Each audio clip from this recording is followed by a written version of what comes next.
what's up, YouTube? So yeah, we are back with the follow-up. I know the first part of the Eminem Kamikaze interview with Sway, I did not record me watching the actual first part. I feel like that was just going to be, I didn't think there was going to be much to it. It was only a few minutes. But the fact that it ended on the note that it did, getting into the meat of it all, talking about MGK, I feel like I really wanted to react and find out the true reason why they have this beef, if there is any other reason outside of the reason that I believe it is, referring to Eminem's daughter. Then, Eminem's thoughts on it all, so I really want to get that. So yeah, you know what, just pull up the video yourself, just watch it with me, you know what I mean? We can share just think of our own opinions, share your opinion on my page, man, on my channel at the bottom, in the comments. Let me know what you guys think as we watching it. So let's go, man. Eminem and Sway, Kamikaze interview part 2. How do you describe your relationship with Joe Budden? I mean, listen, me and Joe Budden aren't, we're not friends like that. We're not like, we didn't go to the same fucking high school or something, you know what I'm saying? So I get that part. But when I'm out here flying around to different places and doing interviews and trying to use my platform to pump up Slaughterhouse every chance I get, and you're using your platform to fucking trash me, and I'm one of the things that keeps this shit moving. You know what I'm saying? So you're doing something, you got a voice in hip hop, so you actually could be affecting this ship a little bit. You know what I'm saying? Because you don't owe me nothing. But I've never gotten a fucking interview and been like, Joe Budden shit is fucking trash. That last album he put out is fucking trash. So that's kind of the attitude I took to this whole album. Kamikaze is like, alright, what if I give everybody my opinion about them? Well, I want to talk about Slaughterhouse, because there's a lot of, including myself, people that really feel like the Slaughterhouse saga was unfinished. I know there's a Glass House album that was pretty much completed but never released, right? Where we had left it about 2 years ago was everybody came in and some of the guys in the group picked certain beats, some of the guys didn't feel those beats, so they liked the other beats, and it was like there was definitely enough songs to put an album out, but for the most part it wasn't a complete picture because everybody wasn't on the same page of what their favorite songs were. So I thought they were gonna go back home, regroup, and try to make a few more songs. I didn't hear anything from that, and then at that point I started getting really deep into Revival. I was recording every day. So a couple months go by, and from what I understand it to be, what I was told, I didn't hear this firsthand, but Joe said, Slaughterhouse ain't hot right now, we don't have a buzz, we need to put out a mixtape. From that point, everybody started branching out. Royce went and did his album, Prime. Like, everybody started doing their own kind of solo shit.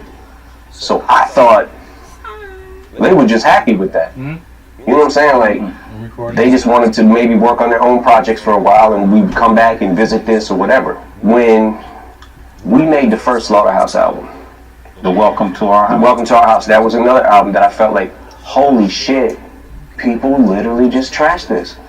They trashed this album. It was a huge fucking backlash of, oh man, this ain't what we want to hear. It sounds too polished and all this shit. Like, you're critiquing these guys who are fucking wordsmiths. Do you know what I'm saying? Like, so there's a certain type of person that, oh man, I only like the beats. There's a certain type of person that will lean towards lyrics more. There's a certain type of person that will lean towards a voice more. They like better. You know what I'm saying? Like, everybody leans towards their own thing, but I was just like, holy shit. Because to me, the beats were crazy on that album. And only thing I did was added my little touch of like sprinkling music in these tracks and mixing them to try to bring out, the production a little bit. Which I don't even know if I did any actual beats on there on the first album, but But all I heard was the backlash that it was too polished. Yeah. So we said, okay, let's do another album, and then you guys do what you want to do with it. Which is kind of, we left the ball in their court kind of thing. So I didn't want to touch it in the sense of like, other than give my opinions on songs, I didn't want to touch it with my production, because I felt like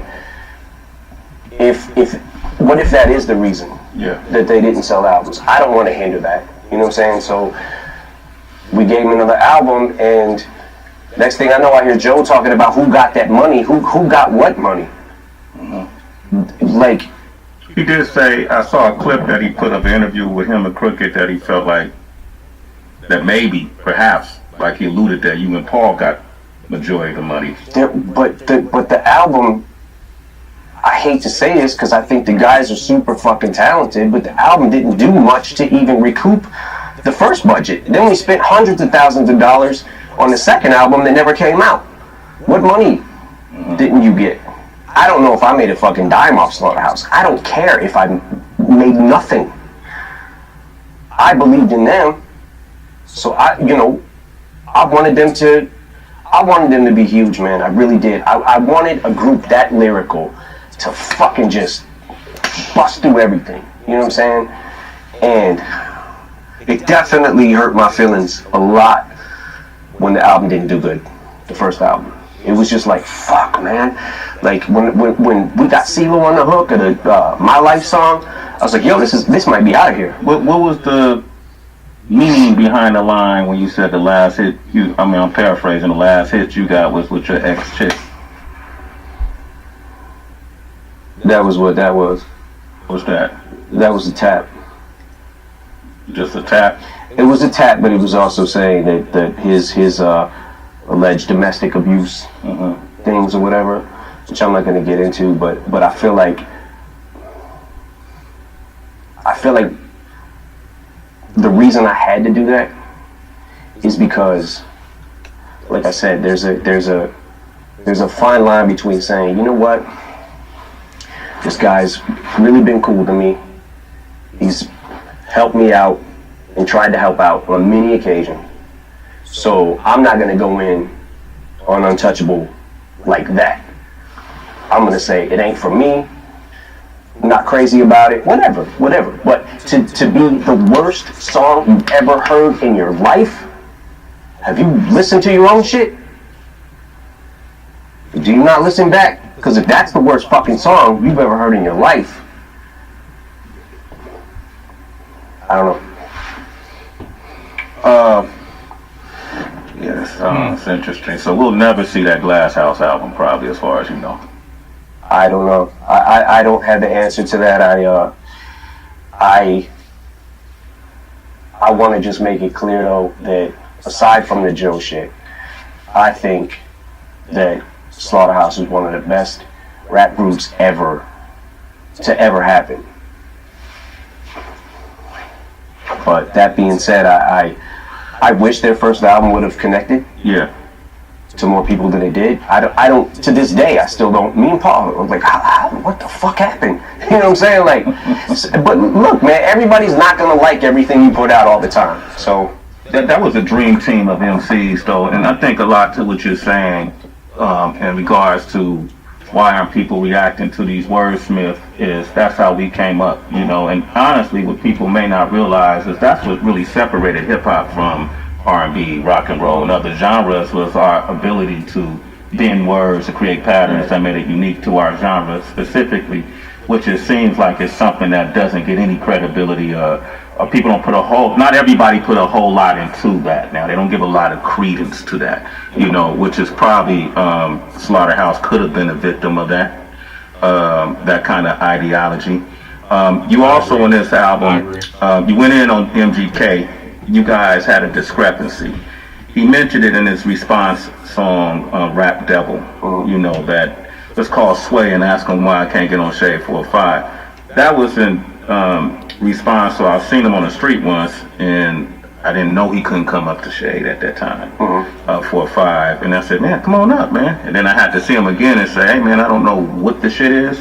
Yeah. But until that gets cleared up, there's no way I can have you on there. Yeah. What's the shit with that? What happened? Well, the shit is, just for the record, the thing that was going on that he was saying about my daughter, I didn't even know about that until like literally like a year and a half later. Okay.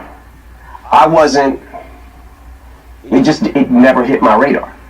And then one day, you know, you go down the fucking wormhole in YouTube and whatever, right? So I see Machine Gun Kelly talks about Eminem's daughter, whatever, right? So what the fuck? Click on it. Like, yo, why is he? Then he starts doing a press run, basically, about Haley.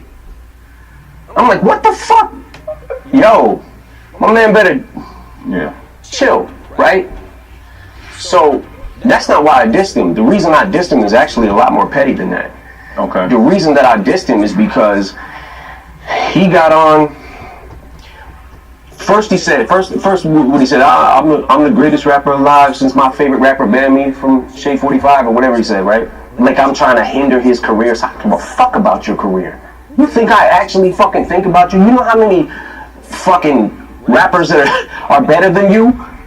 You're not even in the fucking conversation. I don't care if you fucking blow or if you don't blow. It doesn't matter to me. But then when you get on Tech Nine's album and you start sending shots and people start hitting me up, yo, Machine Gun dissed you, he just dissed you, he dissed you. I'm like, I listen to it, I'm like, did he really diss me though? I keep listening to it. Yo, just rap, you not gods. And then somebody sends me a screenshot of his Twitter. And it says, had some shit to get off my chest. You just rap, you not God. Some shit like that. And I was like, a reference to the Rap Gods song? Yeah. So I'm like, on the song he said, y'all just rap, you not gods. And on Twitter he said, you just rap, you not God. Had some shit to get off my chest. And I'm seeing, and by the way, this was on the heels of the freestyle he had just did about Shade 45s. Like, shut the fuck up. Shut the fuck up. Now I'm in this fucking weird thing because I'm like, I gotta answer this motherfucker. And every time I do that, it makes that person as irrelevant as people say I am in hip hop. Yeah. I make them bigger by getting into this thing where I'm like, I want to destroy him, but I also don't want to make him bigger. You know what I'm saying? Yeah. Because now you're a fucking enemy. So I like that. That's good thinking though. I'll leave it at that. I'm not sure exactly what I'm gonna do at this point right now because I'm still kind of waiting to see what. You haven't heard his Rap Devil response? No, I heard it. What do you think of it? It's not bad for him. He got some good lines in it. Did y'all really call Interscope to try to shelve this? Fuck no. I had never made a fucking call. Made a call to Diddy. Really? Yeah. I got Diddy's number. Just hit him up. Yo, Diddy, what up? Never happened. It didn't feel like a diss to me. It just felt like pitiful. I'm like, oh fuck. Now I'm feeling bad for something I didn't even have to do with. That's crazy. So that's how that happened. So he made a reply to my reply. So regardless of what the fuck he wants to say, oh, it was from 6 years ago. Motherfucker. Shut the fuck up. Shut the fuck up. Wait. I'm telling you the reason I dissed you now. Yeah. I'm telling you. And I'm gonna sit back and I'm gonna wait for a second just to see, because if people start firing off and I try to answer every fucking body that I dissed on Kamikaze or had words about, I'm gonna be going the next 5 fucking years making diss song after diss song. You know what I'm saying? So, yeah. Like, you gonna get hit though. Oh man. Dre's all over this project. Dre's input was all over it. There's a couple songs that he kind of deaded them just because he didn't have a good reaction to them. He also felt like one of them was going a little far.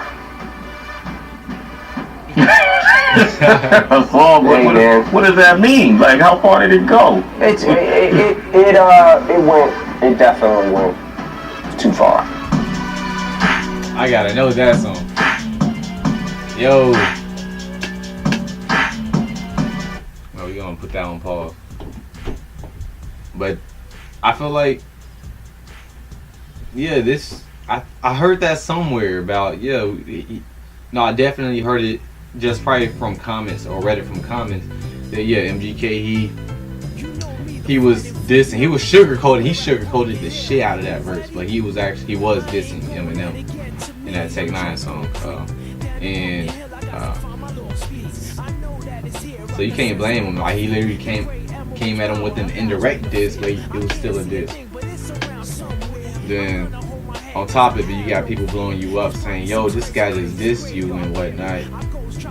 And it's not like you, on top, I mean, to start, he already had some ill thoughts toward MGK for the simple fact that he commented on his daughter, which, Eminem, he's older now, he has kids, it's gonna happen.